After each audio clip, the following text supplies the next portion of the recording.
6 p.m. redevelopment agency meeting for March 4th, 2025. Let the roll call reflect that all board members are present, with the exception of board member Ritchie, who is asked to be excused, and Chair White is present with us on Zoom. Chair White, would you like to say hello? Thanks, Vice Chair Heyer. I'm here. Welcome. We're glad you're here, and we're glad all of you folks are here as well. We will start our opening ceremony with the Pledge of Allegiance. We've asked Councilmember Graff if he would lead us in that. Please rise if you're able and join me. I pledge allegiance to the flag of the United States of America and to the republic for which it stands, one nation, under God, indivisible, with liberty and justice for all. Thank you, Board Member Graff. Please join us for a moment of silence.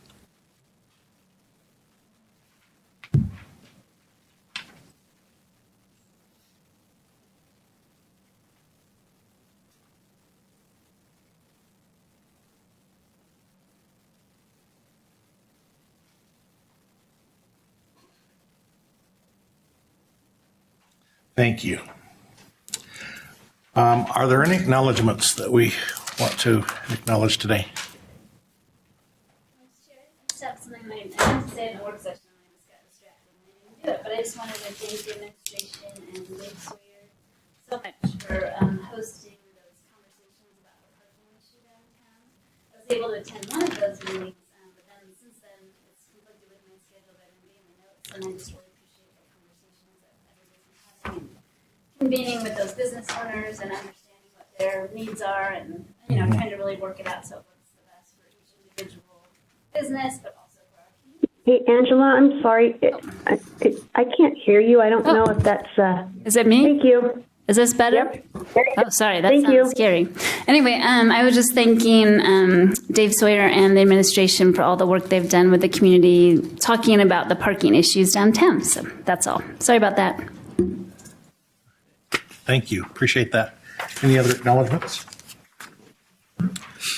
Okay. Well, we'll move on to the rest of our agenda. We have reports from administration, airport community reinvestment area. I think Sarah Meese is going to present to us tonight. Welcome, Sarah.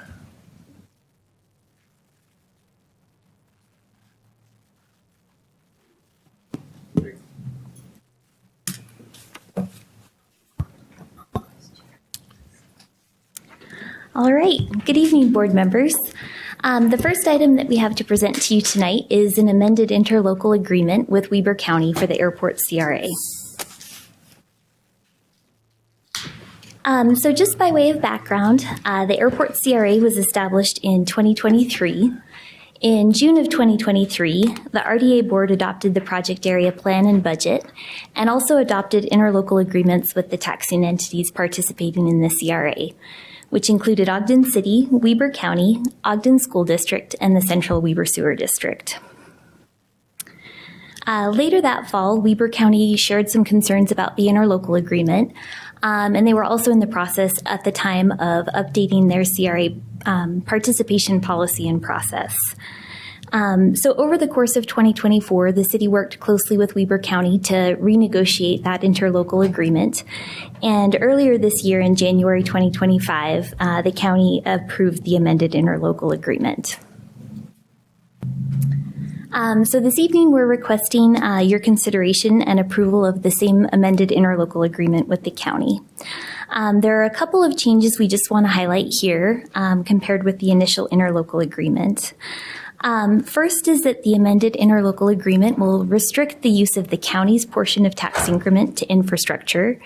And in this particular CRA, that could include electrical, water, sewer, taxiways, apron, and so forth. The amendment also reduces the county's participation rate from 90% to 75%. And again, those first two changes are really bringing this agreement in line with the county's new CRA policy.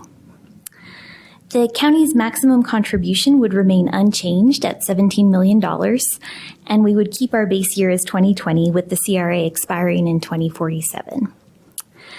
We would also bump back the tax increment commencement date, and that would be the earlier of either January 1st, 2026, or January 1st of the year in which the RDA triggers that date. And that's our intent on this one, is to trigger for January 1st of 2025. And then the table you see there just shows the participation rates of each taxing entity, their maximum contributions, and then our total increment budget for this CRA. Happy to take any questions. Any questions for Sarah? Yes, Board Member Graff. thank you. From 90% participation rate to 75% participation rate, and yet the total value of the tax increment remains the same. How does that happen when we've lost 15% of the contribution from Weber County? So the original budget was based solely on, so there's within Weber County, there are multiple different kind of like sub-entities. And the original budget was focused on the county's taxing entity line. But when we have them participate in agreements like this, they actually have multiple entities that are contributing to that CRA. So we've updated that to include that as well. So those are sub-entities are now represented in that maximum contribution. And they're identified in the interlocal agreement. Thank you. Any other questions? Okay. I don't know if you want to make the presentation for the next part while you're here. Sure. That might work. Let's go ahead and do that. All right, so the next item we have for your consideration this evening is a participation agreement with Williams International. And this is for an exciting and really significant expansion project that they're considering out at the Ogden Airport. So just to recap, the airport CRA, this is the project area in which the expansion project is located. And the overarching goal for the airport CRA is to facilitate economic growth through improvements to infrastructure, new construction, business development, and improvements to transportation. Specifically, we had several objectives for this CRA, one of which was to invest in public infrastructure that would help facilitate further development in the area. We're also focused on job creation, specifically with a focus on skilled, high-wage jobs. Another objective for this CRA is the development of vacant or underutilized land. And then finally, growth of the property tax base, which helps us to increase future funding to provide governmental services. Moving on now to the expansion project that Williams International is looking at. So Williams produces gas turbine engines that are used on business jets, cruise missiles, and unmanned aircraft. They are a key supplier for our national defense, but they also serve the commercial sector as well as the defense sector. Williams has been here in Ogden since 1978, and they currently employ more than 900 individuals here in Ogden. Their facilities have also grown over the years and now represent about 400,000 square feet of manufacturing space. The proposed expansion project would add 100,000 square feet to this manufacturing facility, and it would create more than 300 high-wage, high-tech jobs, primarily in manufacturing. The expansion would also generate approximately $1 billion in investment in Ogden operations for Williams. This is a competitive site search project, so Williams has also been considering taking this expansion project to a couple of different states, primarily in the South, including Louisiana, Texas, and Florida. As they've looked at different sites around the country, Williams has noted that there are a couple of challenges they're seeing with the site here in Ogden. One is that the cost of labor and other operating costs here in Utah have increased over the years that they've been operating. And in comparison to some of the other sites that were on the table in the South, the costs are a bit higher here. Additionally, they have some pretty significant upgrades to the electrical infrastructure that are required for them to actually complete this expansion here in Ogden. So with those challenges in mind, Williams approached both the state of Utah and Ogden City to see if there would be some funding support to help them complete this expansion project. Late last year, the state approved Williams for an EdTIF incentive, and that is essentially a post-performance rebate of up to 30% of the new state tax revenues the project is going to generate over 20 years. So that will include their corporate income tax here in the state of Utah, payroll tax, and state sales tax as well. So likewise, we've been working with them on the local side of things and considering a local tax increment financing incentive to support this project. Our TIF incentives are based on the new property tax revenues that the project would generate. So with Williams' projected investment of $1 billion over the life of the project, that investment would generate close to $32 million in local TIF. What we're proposing for this participation agreement is first an investment in public infrastructure at the Ogden-Hinckley Airport. That would be $5.5 million for a new 24-inch water line. Right now we have a water line that actually runs across the airfield and under one of our runways, and then it also continues across Williams' property. It's not an issue for the current expansion, but future expansion opportunities could really be hindered by the location of that water line. So that's not a direct incentive to Williams, but it is a commitment that we would make to invest in that infrastructure to support the airport as well as the Williams project and future growth opportunities. We're also proposing a direct incentive to Williams. The first component of that would be $17 million in TIF to support electrical infrastructure improvements that Williams would make. That supports not only their expansion, but it actually frees up the capacity on the power circuit that they're using currently. So that power would then become available for other users in the area. So we see that really as an investment in infrastructure that, yes, benefits the Williams expansion, but also has benefits to other users in the area. The second component of that direct incentive would be $5 million in TIF in consideration of the significant job creation that Williams is proposing to undertake, as well as their ongoing commitment to job training activities and helping to make sure that those new high-wage jobs will be available to Ogden residents.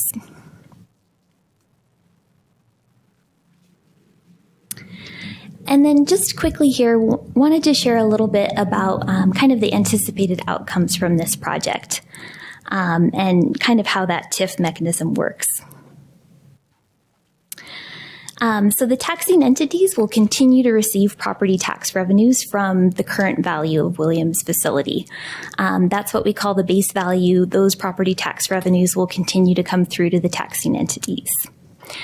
Next, we look at the new property tax revenues or increment that the project is going to generate. The taxing entities have pass-through when they set their participation rates in the CRA. So for example, the school district is participating at 85%, the county at 75% in the overall CRA. That means that the remainder of that will be passed through to them from the new revenues that the project is going to generate. So the school district would receive 15% of the new tax increment, and the county would receive 25% based on those negotiated participation rates. After we take out those pass-throughs, 20% of the tax increment goes to the RDA Housing Fund, and those are funds that have to be spent on income-targeted housing. They don't have to be spent in this project area, but they do need to be dedicated to that housing. And then the remainder is what we have available to use as development incentive. At the end of the CRA, all of that new tax increment will come back onto the tax rolls and will flow through to the taxing entities as well. And again, we just want to emphasize that this level of investment, this new property tax revenue that's being generated from the project would not be possible at this scale without the support of the TIF incentive to help solve some of the challenges that they're looking at here at their Ogden site. So we're really excited about this one. We think this is a great project for Ogden, not just because of the investment it's bringing to our community and that long-term revenue growth, but also for the opportunity that it creates for Ogden residents to obtain high-quality, high-wage opportunities that will help support their families. And with that, take any questions. Any questions for Sarah? You did mention that there would maybe be another phase of expansion after this one. Any information about that, or? Not at this point, but we know that there are certainly, Williams has seen a lot of growth and a lot of demand for the product that they produce. And I think if that growth trend continues, there will be future needs for additional expansion. And there is additional room at their site here in Ogden to accommodate that expansion, especially if we can take care of some of these infrastructure challenges. That was going to be my next question. I know they've got some vacant land, but I didn't know if it was going to accommodate all that they've got in the future plan or not. Yeah, it's sufficient to accommodate the current phase of expansion and leave some room for future growth. Okay, great. Thank you. Any other questions for Sarah? Vice Chair Heyer, can I Yes, just please. quickly ask a question? So one of the things that, Sarah, you mentioned that the wages had gotten pretty competitive across the country, or at least ours have gone up. Do we do regular analysis of what's happening in the rest of the country? I just can't. I have a hard time believing that wages have gone up extremely high in Ogden versus anywhere else. When we do our analysis, do we do that? We look at if those are true statements, I guess. Yeah, so we'll often look at this on more typically recruitment projects where we're trying to provide our prospects with good information about what would their labor costs be here in Ogden versus other sites that they may be considering. Our Ogden and Utah are still more affordable than some locations to do business, but the southern states are very competitive as far as labor and operating costs, not just on the labor side, but also on some of the utility costs. That answer your question? Yep, thanks. Okay. All right. Thank you, Sarah. I think that has... Thank you. All right. We'll take these one by one. Is there any discussion about either one of these before we vote, before we take a motion? Okay. I'll look for a motion on... Chair, I'd like to go ahead and make a motion to approve proposed resolution 2025-3. Second. Okay. We have a motion by Board Member Myers, seconded by Board Member Blair, to adopt proposed resolution 2025-3. This is a roll call vote. Board Member Blair. Aye. Board Member Chaburka. Aye. Board Member Graff. Aye. Board Member Myers. Aye. Acting Chair Heyer. Aye. Chair White. Aye. That is unanimous. Look for a motion on proposed resolution 2025-4.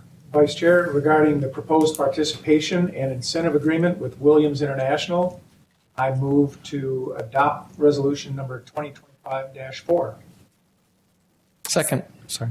I have a motion by Board Member Graff, seconded by Board Member Blair, to adopt proposed resolution 2025-4. This is a roll call vote also. Board Member Chaburka. Aye. Board Member Graff. Aye. Board Member Myers. Aye. Board Member Blair. Aye. Acting Chair Heyer. Aye. Chair White. Aye. That also is unanimous. Okay. Next item is a proposed real estate purchase contract, 2325 Madison Avenue. Mr. Jeremy Smith will be presenting for us today. Welcome, Mr. Smith.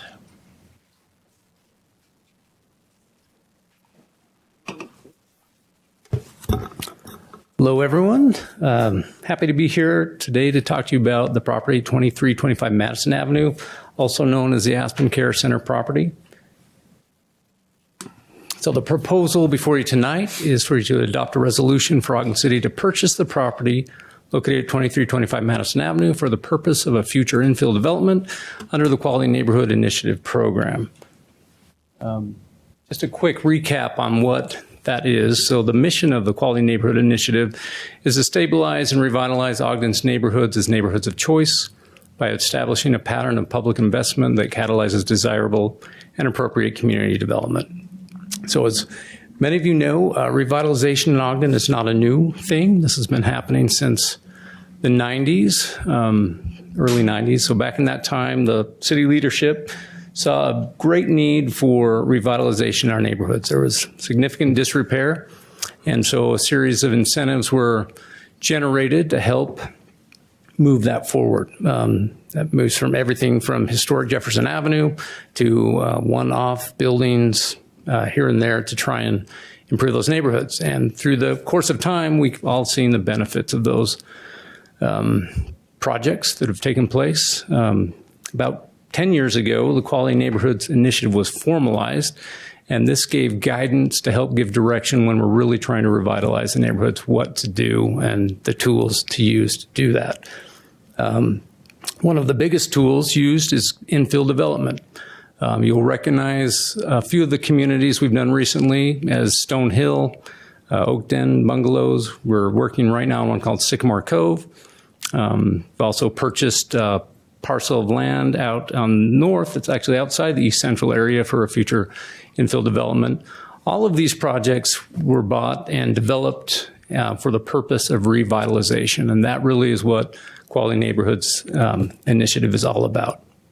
And so when we look at that program in the context of this property at 2325 Madison Avenue, we have to determine, is this a good candidate for this program? Can it do what we've done with other similar developments? And so just to look at it as a comparison, as you know, it's in the East Central neighborhood in close proximity to both Stonehill and Ogden.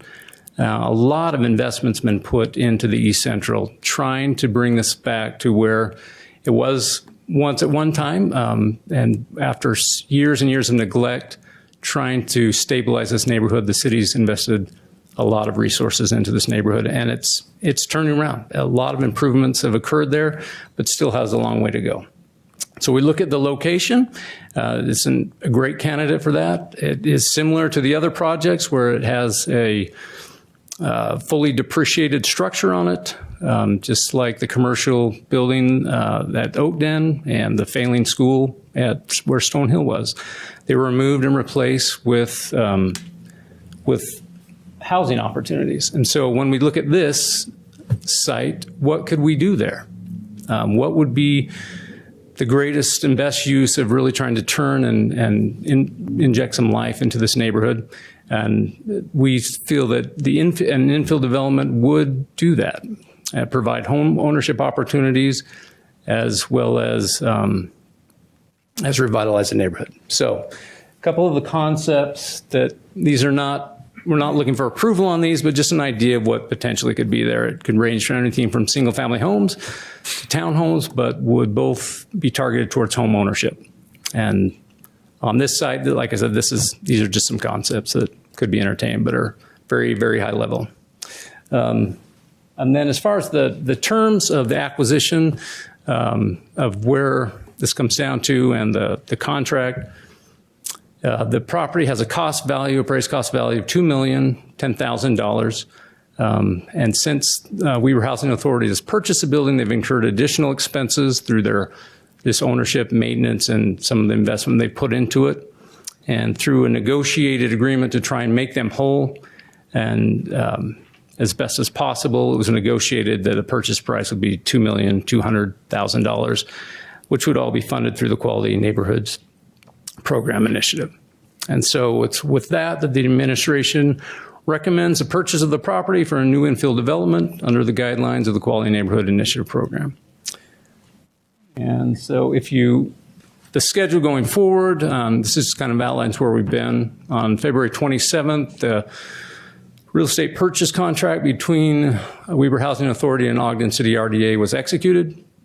On today, 3/11, the RDA board will have an opportunity to vote on the resolution to purchase the property. After that, there's a due diligence period which expires on 3/20, and then March 28th is the scheduled closing date. And that's all I have for tonight. I'm happy to answer any questions or talk about any of those details. Any questions for Jeremy? Hey, thank Thank you. Sure. Oh, sorry. I was a little slow on the button. I was wondering, Jeremy, I think that you also received the communication about people trying to apply for this property to be a historic landmark. Do you have any comment on that, or? I don't have a lot of comment at that point. I know that there was an application submitted. I haven't had a chance to really review it. I have limited understanding of the process of that, but it would have to go through a landmarks approval process and city council vote for it to be approved. But there may be others who can speak to that more directly. And I can't remember like the timeline on the different meetings or when that application would come forward to the historic landmarks committee. Yeah, I know they have a timeline, like you submit it one day and then you've got, I honestly don't know, 3 weeks to get on to the next thing, so that it probably, any of those timelines would not fall in with the scheduled deadlines that we have under the And real they estate meet purchase monthly, contracts. I think. Do they meet monthly? Right. Just wanted to clarify for people. Yep. Any other questions? Anything else? I did see Ms. Beatles come in as the other party to this this transaction. Would you like to say anything about this? Okay, just thought we'd offer. So Vice Chair? Oh, sorry. yes, Vice Chair Heyer, I'm just curious if there is anyone in there that can speak or about the landmarks process, and if so, do we need to delay our process of signing this REPC in order to make sure that the process is followed? I think that would be somebody like Barton, and I don't see him here. Mara, do you have thoughts? Travis? Yeah, I see him I here. don't know. Yeah. Or Gary. Oh, yeah, we've got, Gary might know. Jeremy. Oh, Jeremy. So it's hard to tell who's behind the posts. We need them to be clear Yeah, so we that's a can see white through. post. Yeah. I can't speak for the entire process and everything it necessarily needs to go through, but I think the one thing I have not actually even seen it yet, but my understanding the application was filed today. And so you actually already have this in front of you for consideration. And I would want to defer actually probably to legal to look at the timing of those different things, but I believe you can take action on this, or you could defer action on this and have us look at that. But the timing of the two applications, like I said, where the one was just submitted today, this is already on your agenda. And so you do have the ability to take action in any order that you want. I know that's not exactly the question that was answered as far as the landmarks timing and the process and go through that. We can get all that information back to you. I don't have that right in front of me today. Again, I haven't even seen the application yet at this time. I just found out one came in. Okay. So. Maybe we could ask legal if there's anything we should know as we proceed forward. I don't have the facts that you're asking me to analyze, and so I don't know of anything that would stop you from approving this action tonight. Okay, thank you. Yes, go ahead. I'd say just one other thing to consider. So the due diligence period gives that window for exploration of things. So you technically have till the 20th, and you could dissolve the agreement if it came to that. So Okay. that's something to think about as well. All right. All right. Thank you. It seems to me that where we're trying to make as quick a turnaround as we can to accommodate the Weber Housing Authority, that perhaps we shouldn't delay it for just delay's sake. So, did you have any comments, Mayor? I just wanted to say that I think that the most damaging consequence of this action would be to the housing authority, and that's what I'm concerned about. So I would recommend if we can proceed and use the due diligence period as much as we can to, and I'd certainly exercise my own discretion and get advice and consultation from the team and from legal during the process. But I would prefer that we continue on our side in good faith at least, and we'll use the processes and tools that we have at our disposal to make the best outcome possible without hurting the housing authority. Thank you for that. Vice Chair, I do have a comment too, if there's Yes. no other discussion. Board Member Traberka.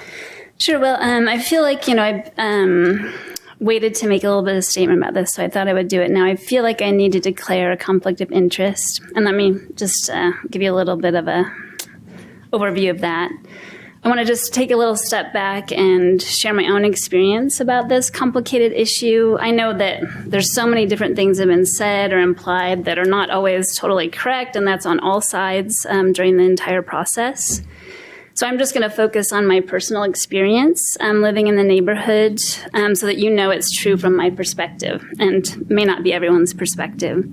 So, firstly, I supported the Weber Housing Authority project because it was developed by experts in serving this particular population who I worked very closely with over the years. And this population is the mentally and or physically disabled that are living unhoused or have a challenge becoming stably housed, right? People who live in my neighborhood have asked me over the years of my service to please do something about the problem of folks who are living without shelter in our community. They say, what can be done to solve the problem? Can they go to jail for doing criminal activity, or should they go to the hospital because they have, some of these challenges with substance use and different things like that? And I've always responded by saying, we're working on it, right? We need to create some evidence-based initiatives that really do make a difference and get to the root of the issue. Because to me, sending people to jail for living unhoused does not ultimately solve the neighborhood problem or our community problem, right? The jail doesn't have the infrastructure to solve the issue alone. And when our sheriff asked the community to support building that infrastructure, our community said no. And I don't condone everything that was in that proposal, but it would have been a start, right, to create some mental health support and more mental health support at the jail. And I also want to make sure I'm representing the renters who live in my neighborhood, who we often hear about. We heard from Andy Beatles about how several of the people who would be a good fit for this project had historically been taken advantage of by their friends in their current apartments, right? This means that other residents of those complexes experience those challenges as well. And because we're not supporting the new project, those folks will continue to live in a scattered site model in East Central, in my neighborhood. So until a new location is found, this problem will continue because there's nowhere else in the county to house them, which is a shame. So on the topic of the Quality Neighborhoods program, I'm planning to recuse myself from this vote because I don't feel I can vote for continuation of a policy that benefits me directly. I do absolutely appreciate the idea of wanting to do good and having the best intentions for our community when this program started.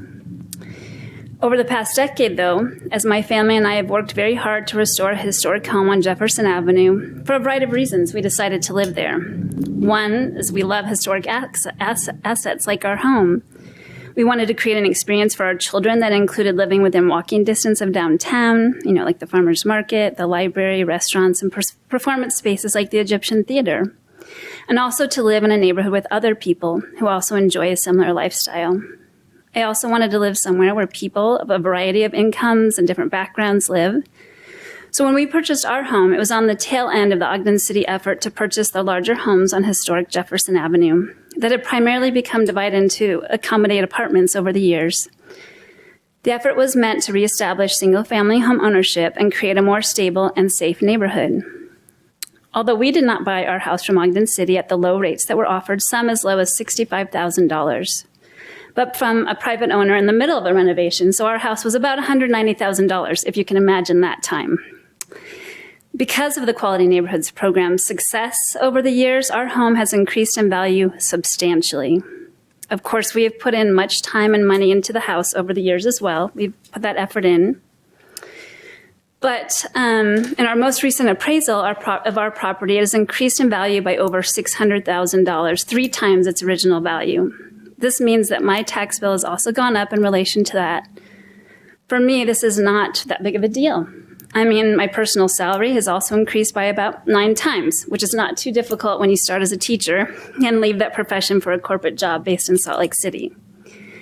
But most other people in my neighborhood have not seen that kind of change in their incomes. When their property values increase, their taxes increase, or their rents increase to cover the costs. The increases in property values have also caused many of the adjacent homes to be restored or flipped, so the program has worked. I'm excited for the people who were or are able to purchase a home due to the Quality Neighborhoods program, But I also continue to wonder about those who have been displaced throughout the years of the program. How many of those same Ogden City residents have benefited from the program? And when will enough be enough? When will the property values need to stop growing at a manipulated rate? We heard that the next neighborhoods to be focused may be on the west or the north sides, and I hope we will ensure that the people who currently live in those neighborhoods are the ones who benefit directly from these efforts. So I hope that we set up that evaluation process before it starts. Just bear with me. My street has changed over the years. We went from about 95% renter occupied to over 90% owner occupied single family homes in a pretty swift movement. But the status is now that some of those homes have returned to rentals within the same decade. And I'm not kidding. I can point them out to you. And why is that? Because some homeowners who have the ability to do so have purchased additional properties and now rent them out. I speculate that they might have been able to leverage their investments in my neighborhood to make this possible. But it makes me realize that I am benefiting from these efforts in a disproportionate way too. I cannot in good conscience condone the rhetoric that continues to vilify renters or those who live below the poverty level or those who are living without a stable home, when we might be the very ones causing some of these problems. Some might argue that property owners have worked hard or taken on risk of the real estate speculation, so they deserve to gain financially from their tireless efforts to improve Ogden City. Well, according to my observation, it has already worked out pretty good for them. So I'm going to recuse myself and leave the room while you vote. Okay. Thanks for your comments.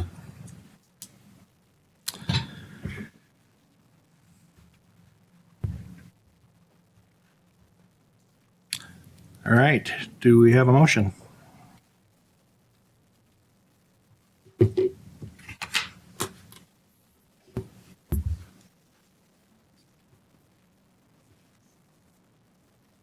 Seeing no movement, Chair, I'll make a motion that we adopt proposed resolution 2025-5. I'll second. Okay, we have a motion from Councilmember Blair, or Board Member Blair, and seconded by Board Member Graff. This is a roll call vote.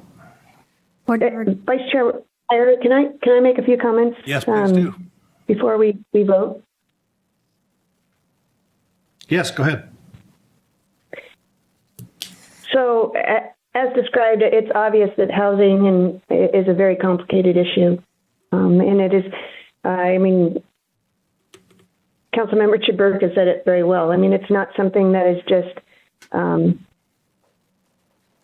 something easy that goes along with building more houses or having renters or increasing property values. She described actually the complicated issues around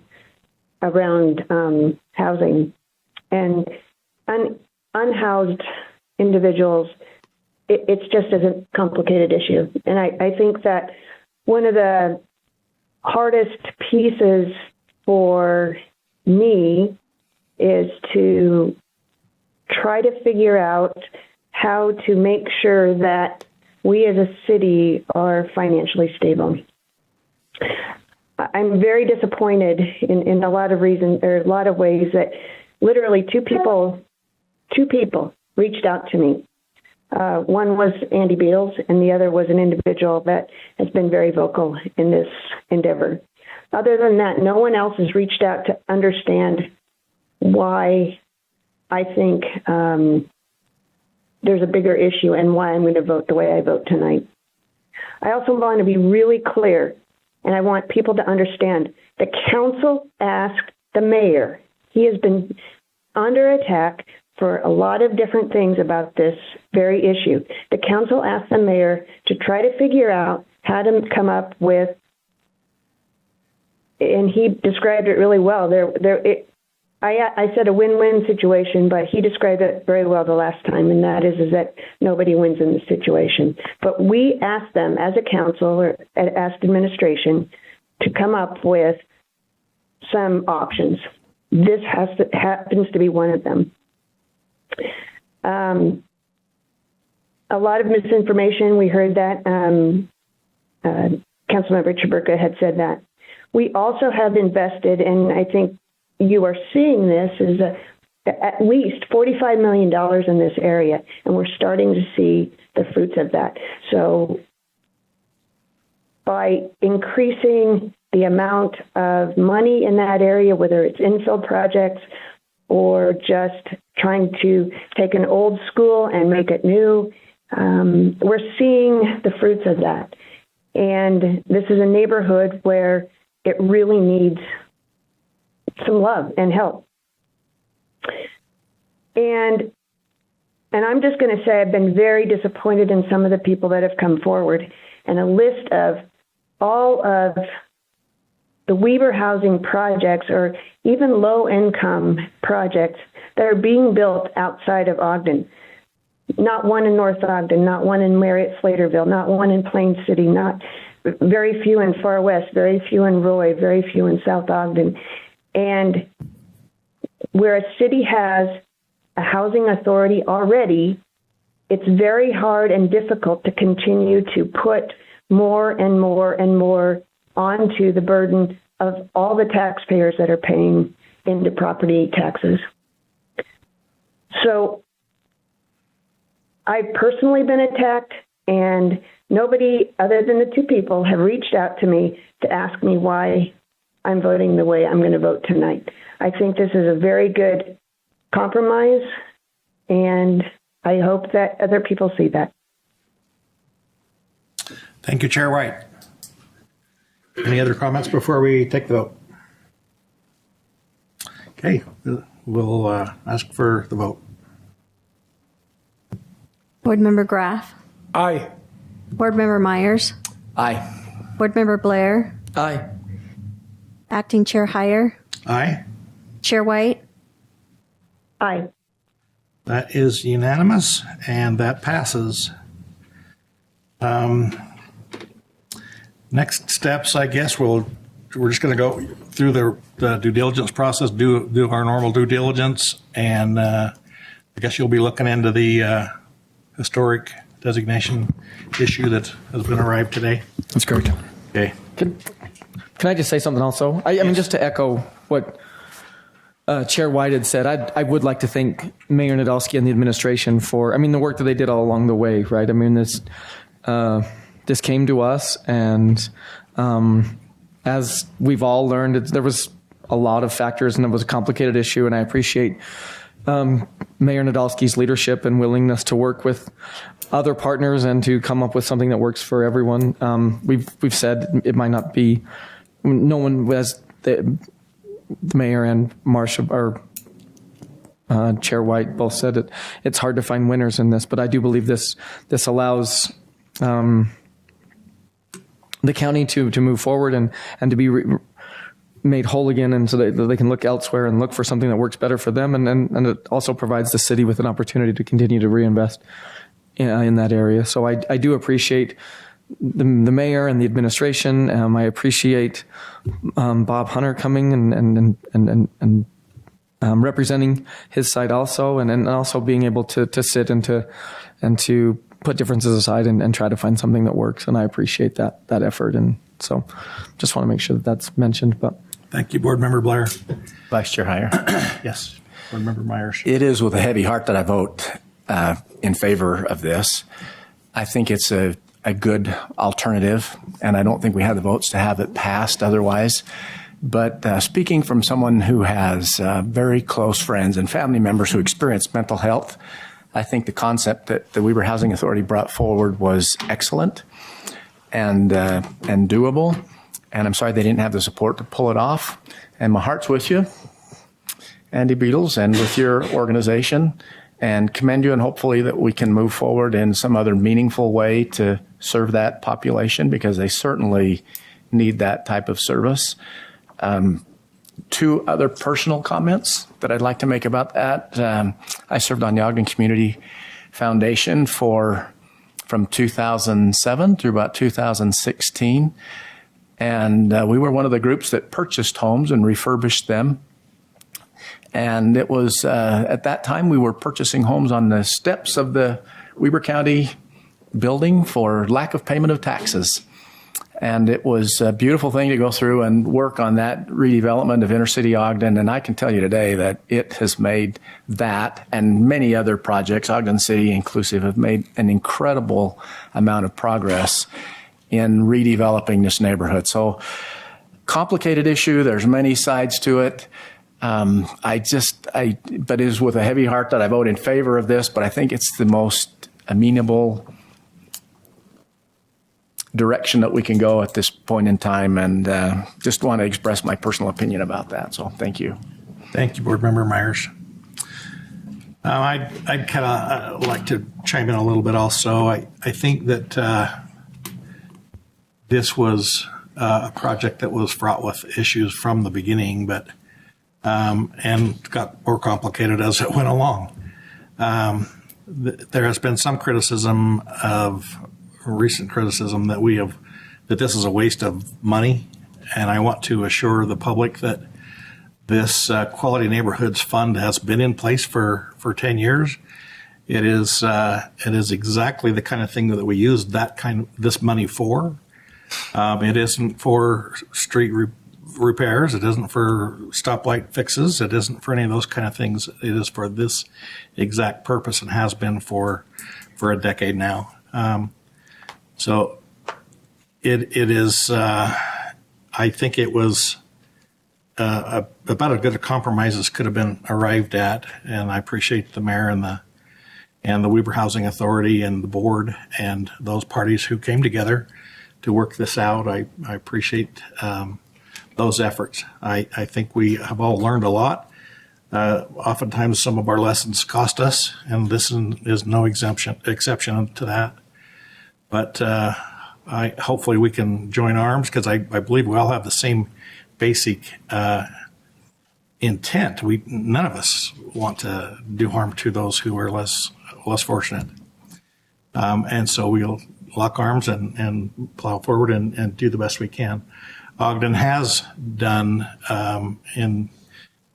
Chair White kind of pointed it out, Ogden has done the lion's share of this type of work in the county, and will continue to do so. We see no reason to change that. We do like to make sure that our housing goals are kept while we do it, and we appreciate Ogden Housing Authority because they've kind of locked in on those.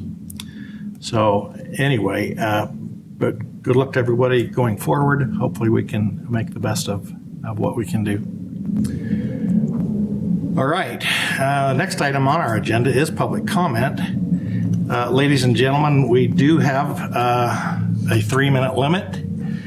It will be on this behind us or on your screen if you are online. In fairness to everyone, I will cut you off at 3 minutes if you exceed that. So I would rather not do that, but please watch the clock. Who would like to address the council?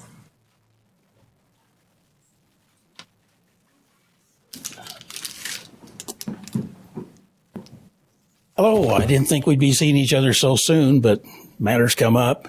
Again, I'm Kerry Wayne, your neighbor across the street over in Merritt Slaterville. It's home to the Boyer Bird Bath, the the Northwest Ogden Water Pad, Nadowski's Mile of Denial.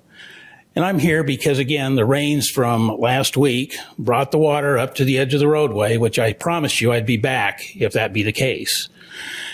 And during the time I've been coming here, which is almost 5 years, asking you to do something about the standing water along 1200 West, I've been told many, many things. I've been told it's been fixed. I've been told don't come here because this isn't the place. I've been told that I shouldn't talk to the mayor or his staff about it. Last year, when I spoke to the mayor about the standing water, he said everybody has standing water. And it's true, they did.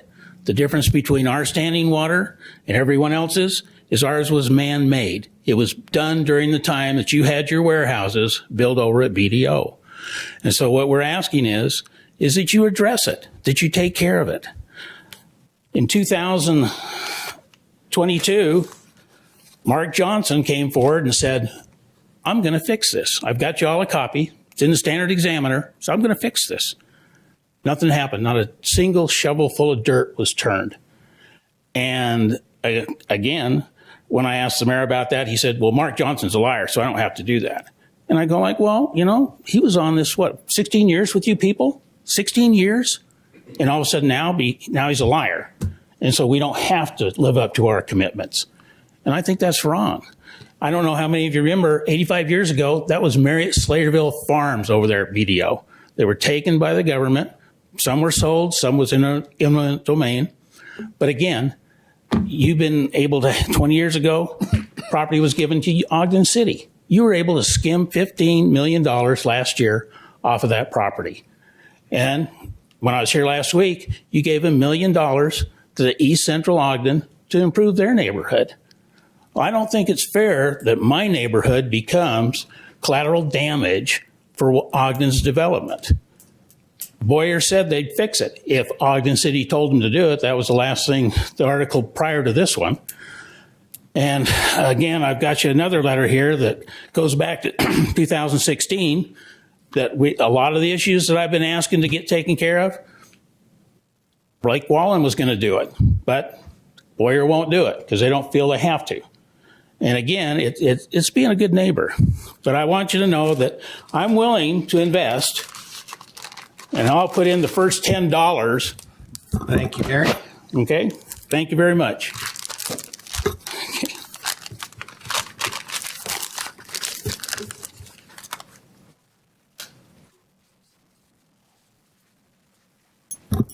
Good evening. My name is Teresa Bramwell. I wanted to stand today and thank you for your vote on the Aspen Care facility that you did today. And I also want to thank the mayor and his administration for flying into action and coming up with an appropriate solution to the very large problem that Weber County put us in. And how unfortunate for us that Weber County put Ogden City and its residents and its property owners into the position that we have had to be in. I just found out about this about 4 months ago, but it seems that there's a lot of people that have known about it longer than that.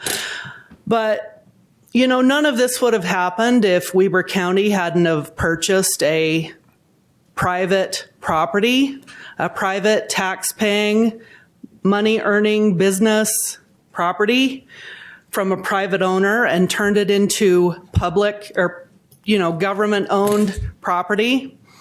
Now we all get an opinion about it, and it seems like none of us have the same opinion about it. So how sad for all of us that we're now thrown into this ring of, you know, boxing ring of having to fight it out over our opinions about a government-owned property that 4 years ago and forevermore before that in the history of the United States was privately owned, and none of us needed to have an opinion about it. I believe in private property rights, and I believe in private property ownership. And I think that this property could have continued to be successful in that capacity. But how unfortunate for us that Weber County has now made Ogden City hate each other over this issue. But I'm pleased with your vote today. I want to thank you. It will be positive for me to not have homeless people living in that close of proximity to my property. My property values won't go down because of that now. They already have gone down because I've been a crime victim so many times of the homeless population and the homeless population that's now housed in apartments in my neighborhood population and their friends and their drug dealers and all of those types of people who have continued to thrive in my neighborhood. And I wish we could find a solution to that because I'm really, really tired of it. And I don't have the capacity as a private property owner to deal with those kind of things. But I am pleased with your vote today. I hope we don't have a lot more drama. It sounds like new drama started today that now we're going to have a lot more arguments over. So, but thank you for your vote today. Thanks, Teresa.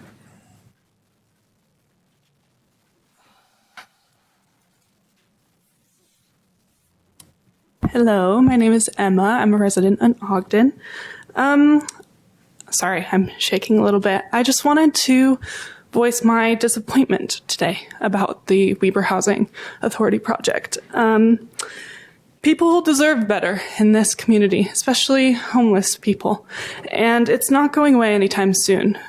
And I think that's something that I keep going back to is projects like this were researched, they were looked into by Weber Housing, and if something like this is denied and shut down, in my mind, I'm just wondering, and maybe this is a question for you, what's the plan for homeless individuals in this city, in this area?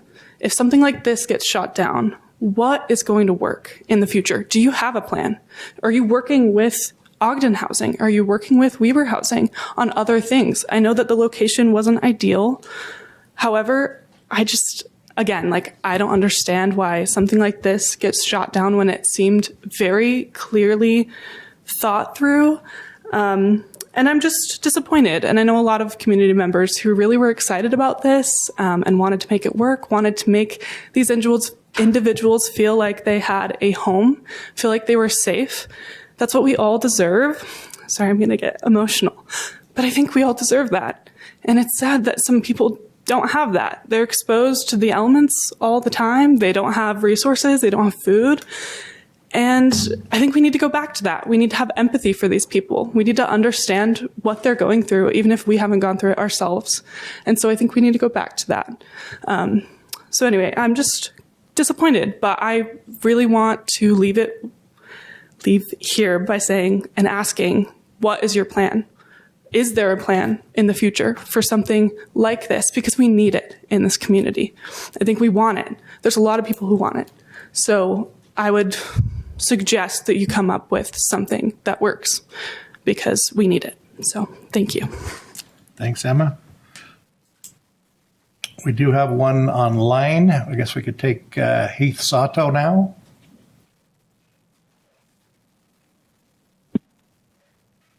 Hi, Heath Sato, Ogden resident. I'm wanted to clarify something about Councilmember White's comments tonight, particularly saying only 2 people reached out to her. I know I reached out to her on this topic via email. I know of at least 2 personal friends that reached out, and I'm sure it wasn't just my friends that reached out.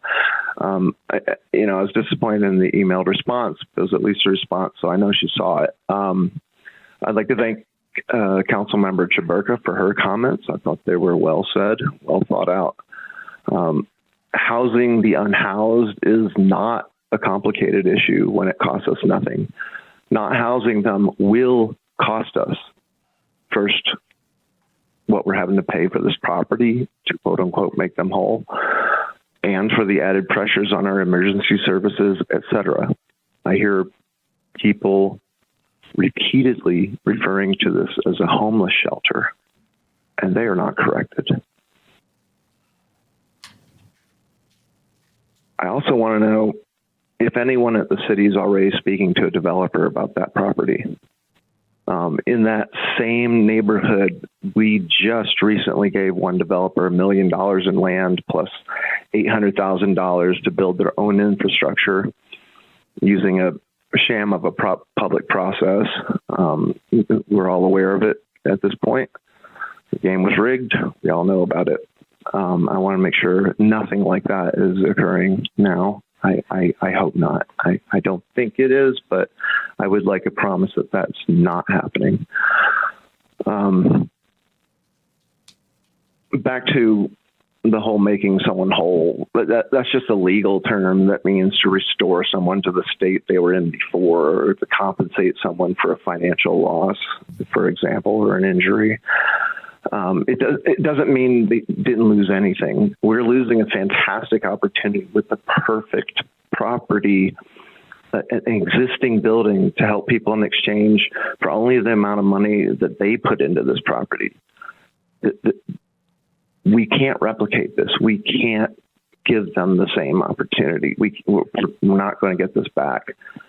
So we're going to throw another perfectly good building into a landfill just so we can prevent 25 disabled adults from using that property at no cost to the city. And finally, I still haven't heard a good reason for why the city didn't figure out their legal options regarding this project until the last minute, which created all this strife and unnecessary crisis of time. Was it our city attorney? Who dropped the ball on this? Thanks. Thanks, Heath.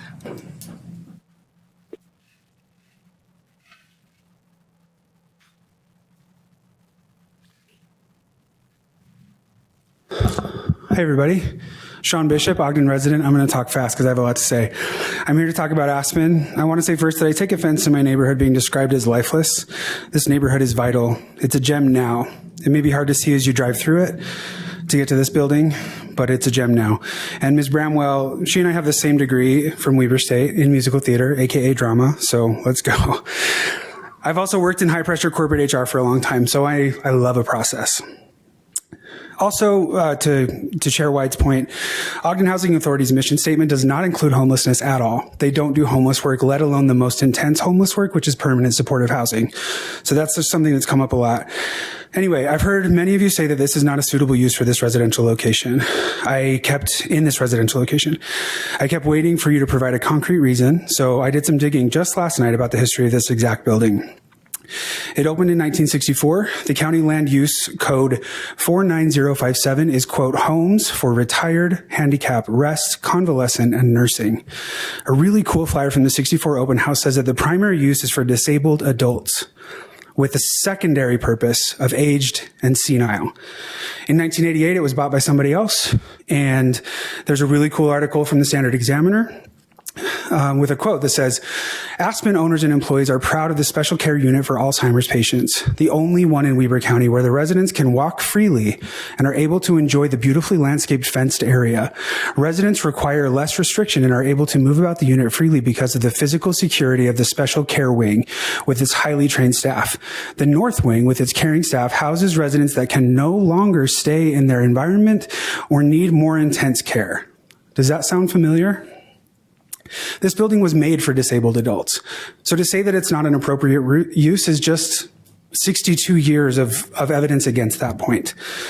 You've had experts from the Lantern House and dozens of other service providers stand right where I stand and tell you that this facility will make their neighborhood safer and make their work easier. This building has been meticulously maintained. It is not derelict. It is not deprecated. It's also very upsetting to see you move so quickly on this purchase agreement after months and months of delaying a vote you could have held months ago. To borrow from the civility statement, that insults us who are here working to proceed. It is also insulting to yet again hear that our efforts of public engagement are in bad faith and riddled with personal attacks. Earlier today, I included you all in an emailed application to designate this property as a historic landmark. I also intend to apply for National and State Registry. Why on earth is this building not protected as a historic beacon? I'm going to skip ahead. Waiting for someone else to act is not going to work. Nobody else is doing this work. We know you can never please anyone, but you can always listen better than you did yesterday. You can always have more courage than you did even a moment ago. Be bold. Have courage. I look forward to working with you on this application to preserve this neighborhood gem, which has historically and securely housed disabled adults who would have otherwise had nowhere to go. I'm not working against any of you. I'm fighting with everything I have against the factors that drive people into homelessness. There's a big difference. Thank you.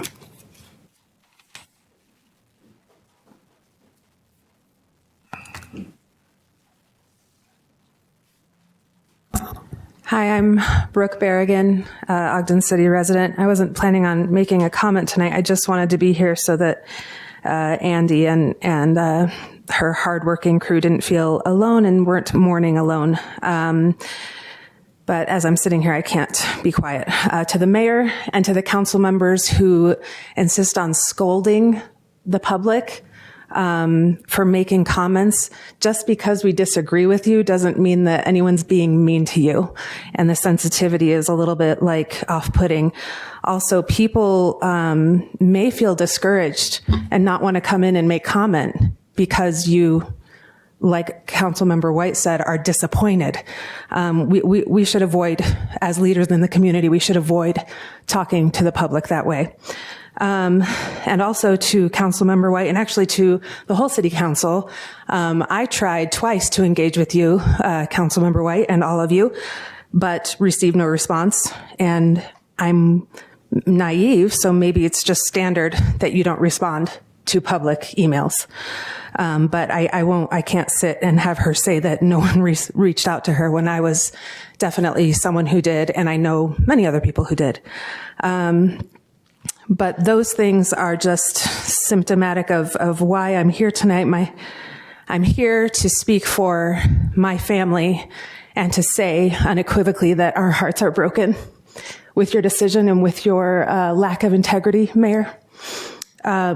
We are thankful for Sean's heavy-heartedness and for Angela's integrity, but so heartbroken at the rest of you. But what we feel doesn't matter. My heart is broken for those who remain in need as we prioritize capitalists like Miss Teresa, who was just here, over human beings who remain in need. Thank you. Thanks, Brooke. Anyone else? Go ahead.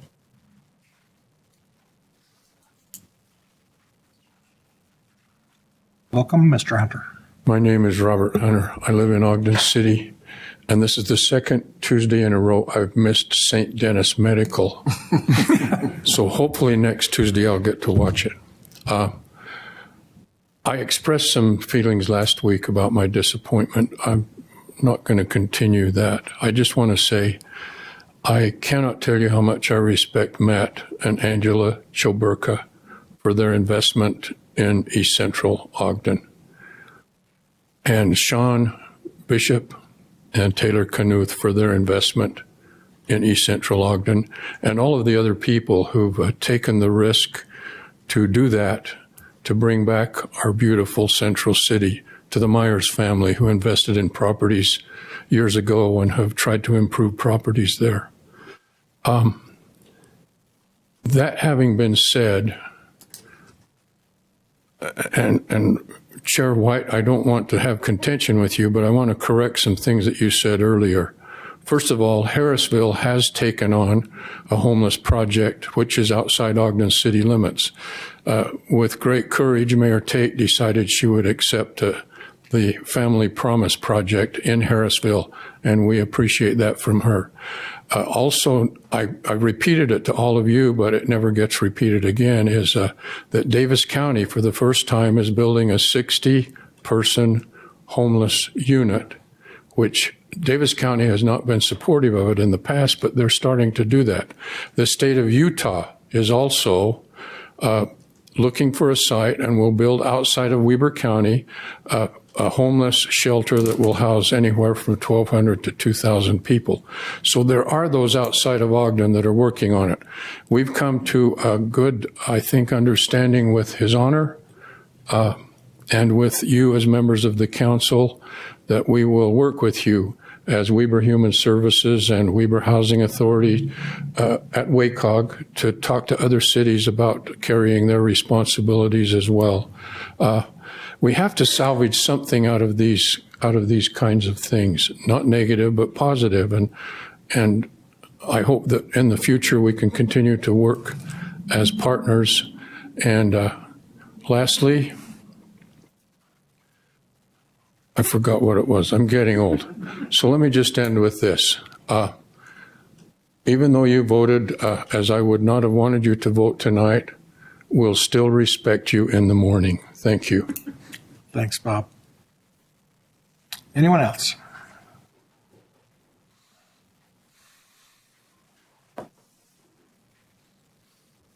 Welcome, Mr. Pate.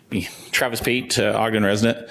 I'd like to just be mindful of our neighbors, essentially Marriott, Slaterville, Roy, all the others. There was a time when even at the airport, Roy rezoned, but they were not they were not required by any statute to notify the neighboring city for their rezone right adjacent to the airport. And so then there became this thing that said, oh, wait, can we start talking to each other a little bit more? Just like we've done now on the north end of town.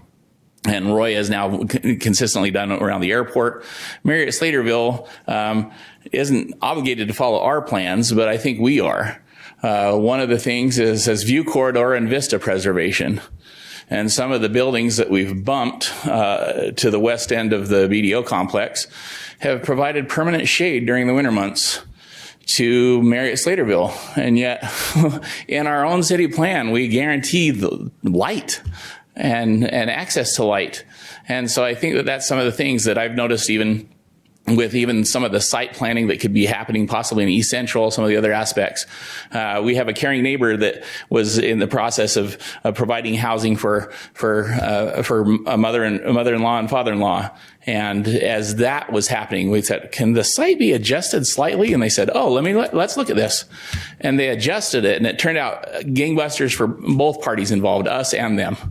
And they ended up with a greater patio space and less of a wind tunnel. And we ended up with view corridor and vista preservation because of a simple moving of a building 8 feet.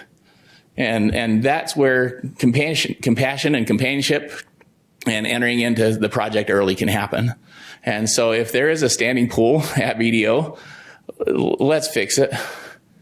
There's no reason for that drainage to not have a retention on-site underground retention if it needs it.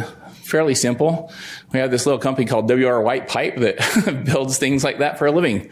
And I think that there's some of those types of things that could be easily remedied instead of mosquito ponds. And then as far as the neighborhood initiatives, I've seen a lot of benefit come from that. And I would just encourage for this property that if reuse of the building's a possibility back to a care center, a care facility, then let's put that on the market as a care facility rather than demolition. I've seen a lot of demolition in the neighborhood. And then the other side of it is just thanks for the efforts. It's so good. And what I've seen, the personal attacks, I feel that's bad. I'd like to shoulder them as much as you shoulder them because it's an attack on me and my neighborhood too. We just spent $11,000 more on our roof replacing it than we spent for the entire house. So that's how monies change. And so I just thank you for your time. Thank you for shouldering it. That's what, so to speak, sadly you elected yourselves to do. If I can share back part of that, I'm happy to do so. Thank you. Thanks, Travis.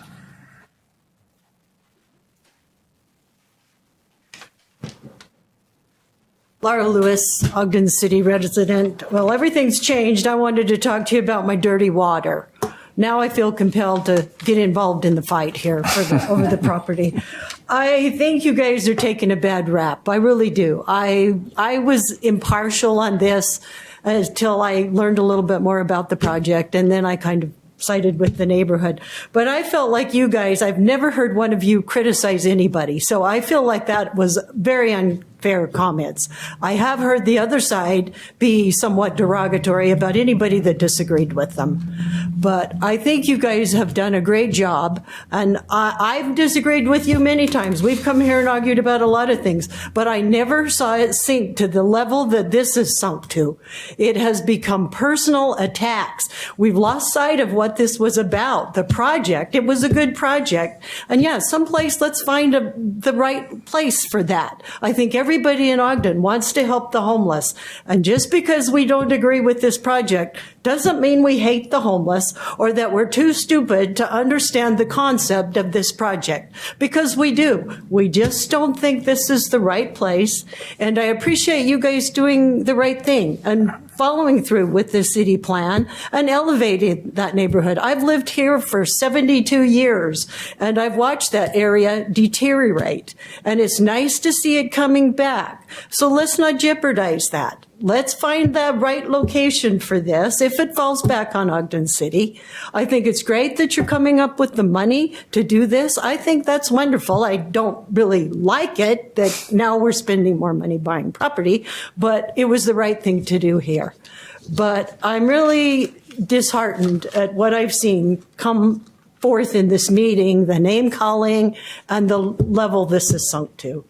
But I'll be back next week to talk about dirty water. Thanks, Laura. You're welcome.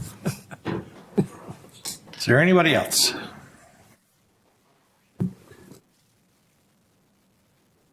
Deborah Darrington, Ogden resident. Hopefully these thoughts come out the way that my heart is feeling. First of all, I want to applaud my neighbor to the east for your boldness and your courage. And I will say that I have always felt listened to by you particularly, even though sometimes our viewpoints may differ. We come from different walks of lives. Our viewpoint is different. Our commitments to different groups are different. I also wanted to say to you, Mayor, that it takes a tough man to lead a city, especially this one with so much diversity and with so much passion and a variance of views. I applaud you and your dear wife and think you're doing a wonderful job. To Madam Chair, who is not sitting here today but was here last week, I went home, and to my children who are 19 and could care less about politics at the moment, I expressed to them how well it felt to be heard last week, not just myself, but what I observed of everyone. The level of respect from the time that I started attending these meetings years ago to last week was notable, and I congratulate and thank you for that. I see the concerted effort in that. Point at hand with Aspen. Today, while Angela was walking her two well-behaved dogs across the street from me as we try to train a cattle dog to be a inner city dog, I said to Angela that her son spends quite a bit of time in our home. And a few weeks ago, it snowed at a time that I told God it shouldn't still be snowing, no matter how long I've lived in Utah. Luca came over shortly after that and expressed how excited he was that it snowed because it guarantees his employment because he works at a ski resort and he's a snowboarder. So I leave that with you just because what benefits one and excites one may devastate and frustrate another. I do think that the decision that you made on Aspen, though it still has some work to do on there, that area needs some severe investment. It needs a lot of work. And I personally don't feel, as much as I love the homeless and want to find a place for everyone in this world to live, I don't think that part of the city holds enough air in its raft to support that project in that area, and I passionately feel that. I do have an investment in that area, and with your decision, we'll move forward in trying to find a space for everyone. Thank you. Thank you. Anyone else?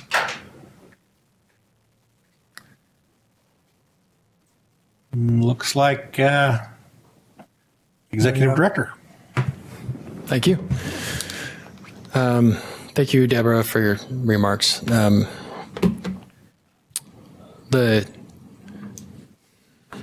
got a whole page of notes to work with here, and I'm not quite sure where to start. But yeah, it's hard. It can be hurtful, but the job has absolutely 100% been a blessing. And I've said it a million times. Every one of you has heard me say it. It's the best job I've ever had. Not because it's fun, because it is fulfilling. It is the hardest job I've ever had, no doubt about it. But I've never cared more about the work that I do every single day. And for that reason, it's a blessing, which does certainly help to overcome critique. Critique is part of the job. It has been particularly hard when those critiques have been personal. That's part of the job, is to get over it. I can't control what other people do. I can only control how I respond. So I try to be a model of how we respond to adversity for this city. I'm certainly nowhere near perfect because I'm a man and I'm human, but this country, this world, this community are experiencing diversity and challenge every day. And I understand that there's a lot of people in our city that are struggling. And I just want to focus on the things that I can control, and I can only control the way that I respond. I can't control the way that other people do. As it relates to the mile of denial,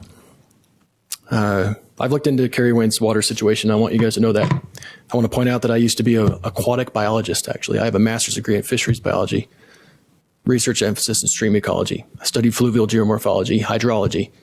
I've got an aquatics background. I went to his house and spoke with him personally about it. I got bit by mosquitoes while I was there, there's no doubt. But I also spent time and looked in each of these ponds. And you know what I didn't find? Not one mosquito larvae. I know what mosquito larvae look like because I've studied them.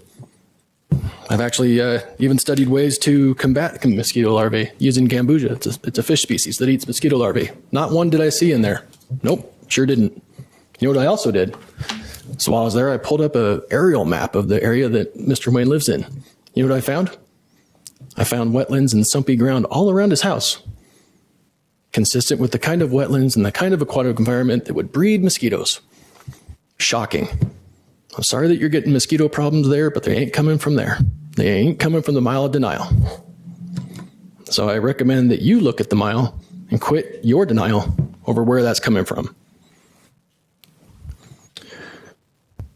I'll also say that Mr. Kerry Wayne does not speak for me. I don't ever recall saying that, even though me and Mr. Johnson have had our differences, no doubt. I do not ever recall saying that.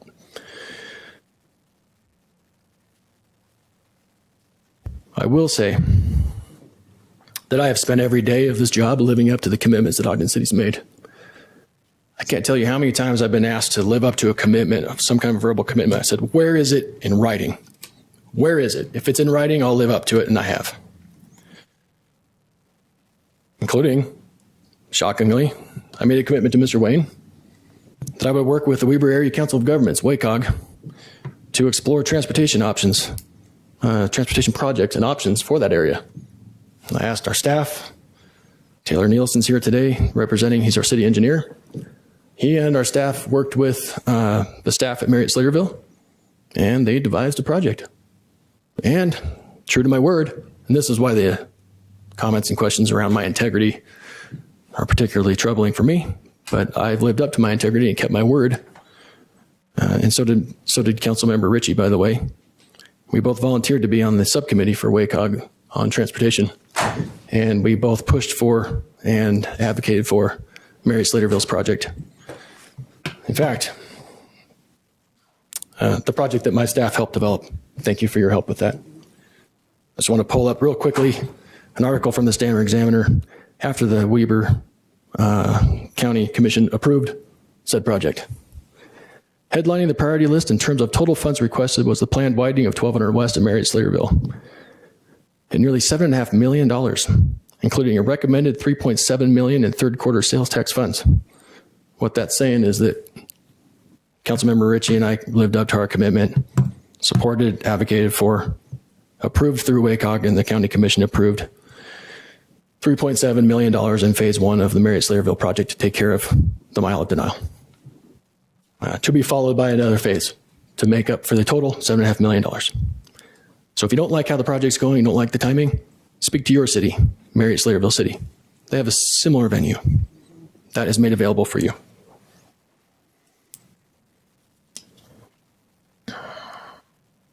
I also didn't say don't talk to the mayor. I've talked to you so many times, Mr. Wayne. I just don't find that they're very constructive anymore. That's all. Moving on to the Aspen project. Do we have a plan? Absolutely, we have a plan. I don't have time to rehearse the entire plan.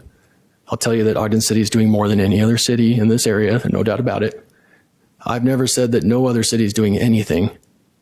The Family Promise Project in Harrisville is the exact part of the plan and why we need Weber Housing Authority as a partner in housing in this county.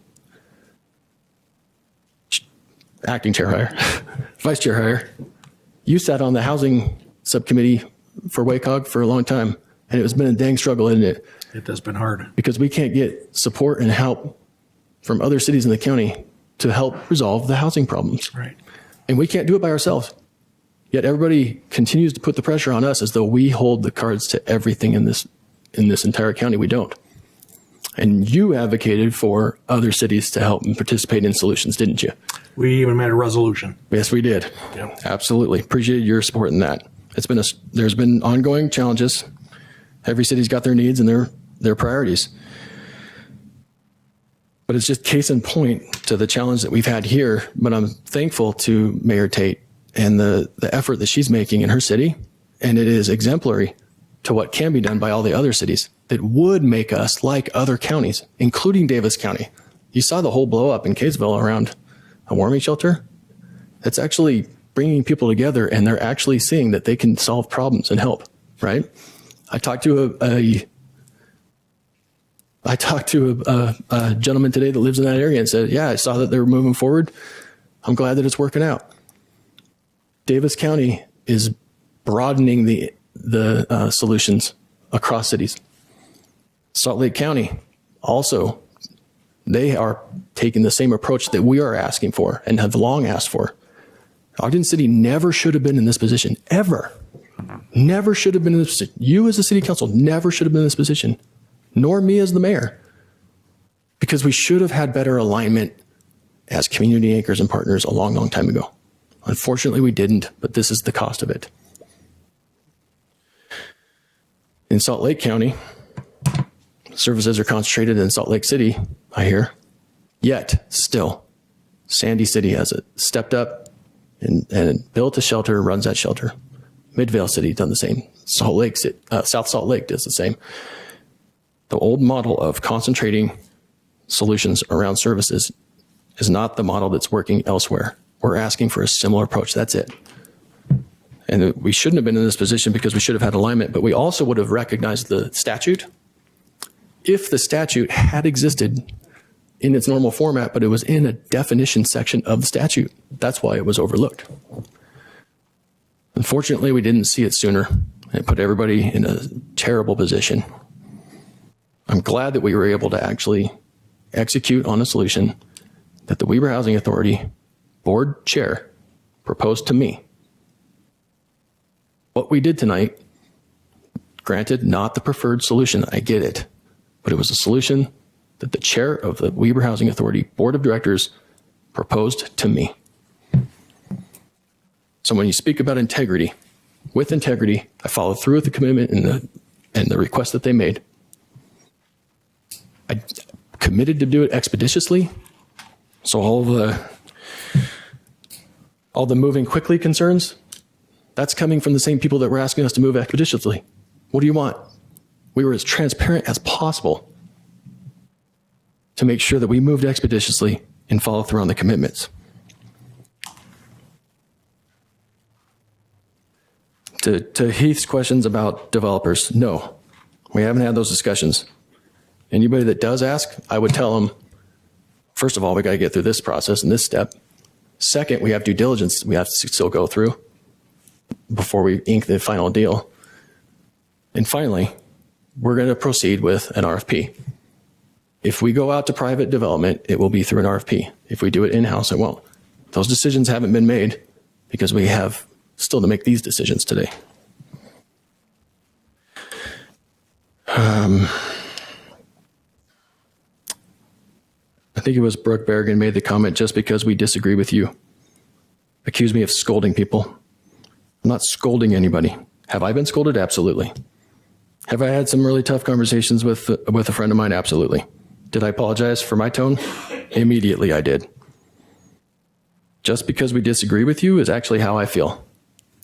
I think I said it with you guys at one point. We have a disagreement. That is what it is. It's not personal, but it has certainly become personal.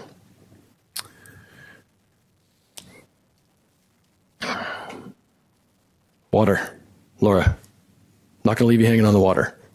Pardon me? I'm not going to leave you hanging on the water, even though you didn't. No, it wasn't negative. It wasn't negative. Taylor, can you help me? In fact, I wanted to We got. He's gonna handle for you. Employees. They've all been great. Thank you. Especially I talked one-on-one with Jared. Sorry.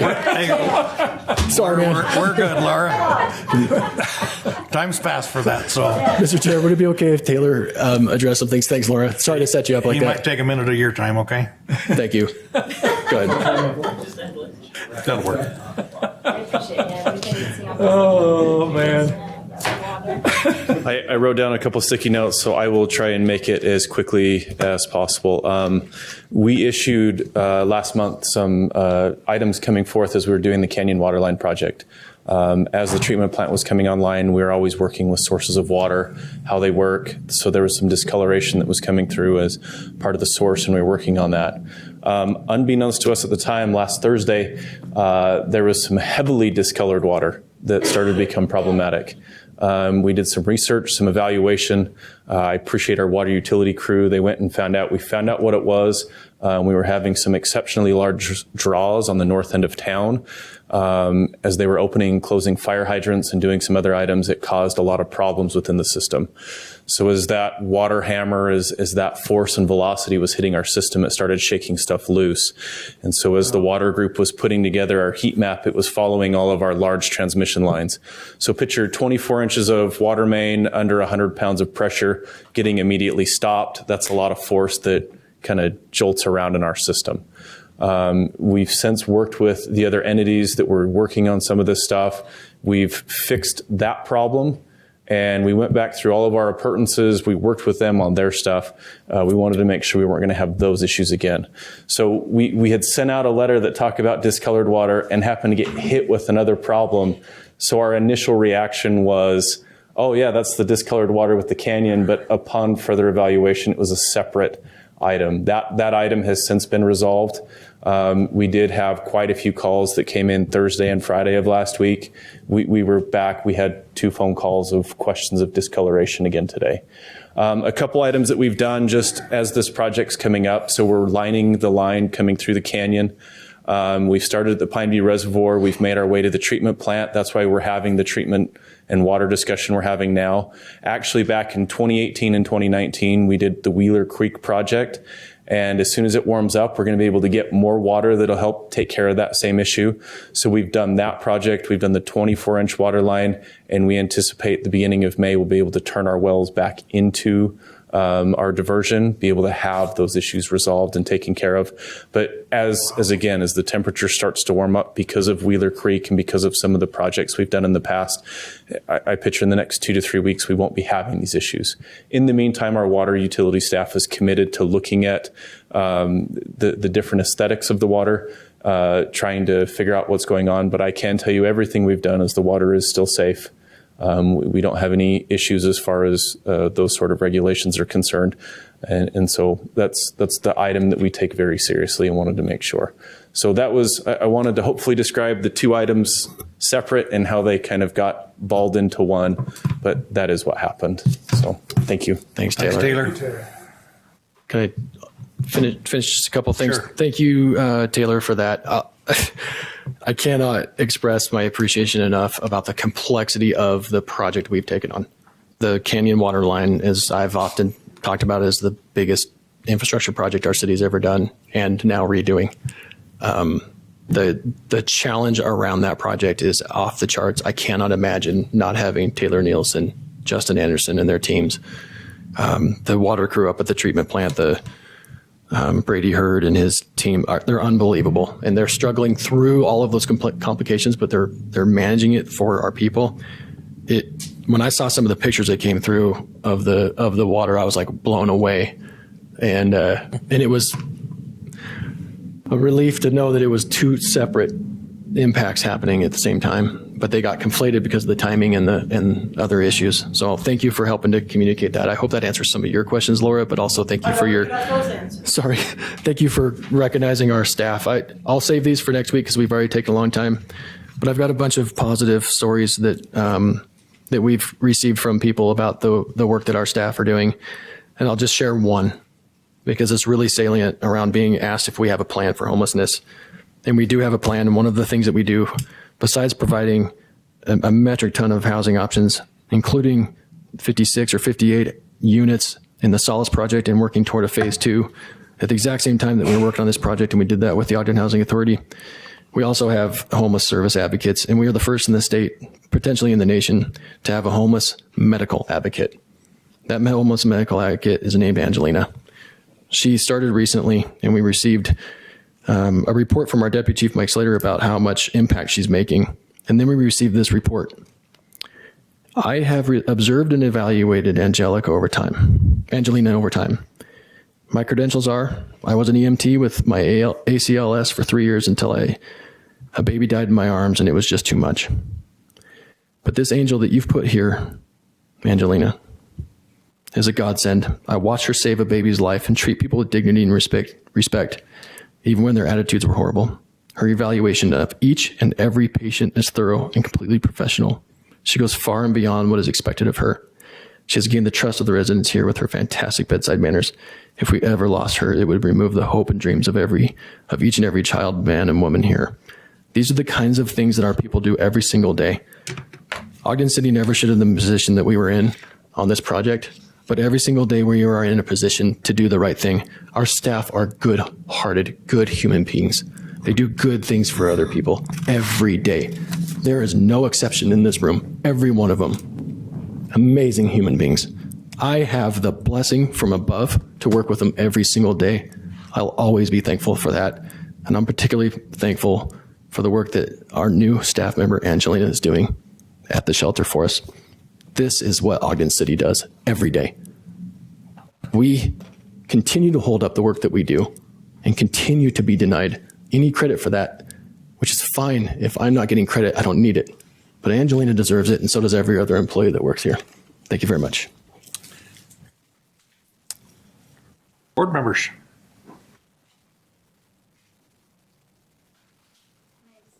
Please, yes. Vice Chair Hyder, can I make a few comments? Oh, maybe she can't. Hang on one second. Angela is mid-comment. Can you hear me? Oh, sorry, I can't hear you, Angela. I don't know. There. Oh, I just wiggled it. Okay, it worked. Okay, sorry about that, Marcia. Just really quickly, I just want to thank the mayor so much for following up on that road in Marriott-Slaterville, because we went out and talked to them a couple years ago about that. So I really appreciate that and the efforts of, I guess it's Councilmember Ritchie. I can't figure out what to call him now. And then also applaud the efforts of having that person at Lantern House. I think it's going to make a huge difference. You know, I'm on that board, and in the board meeting last week, I think it was last week, they were just talking about how it's been such a great addition, and they're still working on a few kinks, in the process, but I think it's really going to be super impactful. So I appreciate that so much. Any other board members? Okay, I'll look. If I could, Chair I'd White. like to make. So I just want to say thank you for the dialogue. I know that's really hard, and I want to follow up with something that, first of all, Robert Hunter said, and I agree that Harrisville is really starting to pull their weight, and I really do appreciate that. When we were early on in our council, Family Promise came to us. We actually made the decision to house them in our fire station, and at basically a pretty low rent, so that we could get them on their feet and obviously move on. So I do appreciate you bringing that up, Robert. I'm sorry, Ms. Berrigan, I don't have an email from you. I searched my emails, but I do have one from Heath. And I just want to read my email back to Heath so that you can understand. I did follow up with him. And I'm going to read it to you so that you all know where I'm coming from. And I've said it a few times, and I think it's the sentiment of many of us.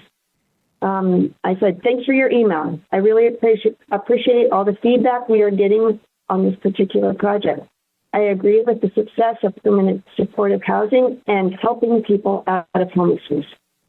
I am struggling with this project, not in the context to its success, but the context of bringing an even greater concentration of lower AMI to the area that already has a concentration of halfway houses, other permanent supportive housing, and even housing that Ogden Housing Authority has in the neighborhood.